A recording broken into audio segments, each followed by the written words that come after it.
So today we are operating a grade 2B gynecomastia. The skin is also excess and there's a lot of moderate enlargement of the gland. So what we are doing is marking the midline and we are marking the extent of the breast. Okay, we break the IMC. We'll be doing liposuction here also. This is the maximum amount of gland what we have. Rest we do liposuction.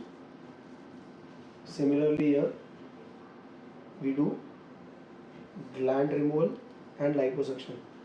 Break this is the maximum amount of gland and this is where we do the liposuction. We can feel the gland, the cut is under the nipple like here and like here, and I take a cut on the sides for the liposuctions here and here. The cuts are hardly visible and they will look nice. Thank you. So this is on table results.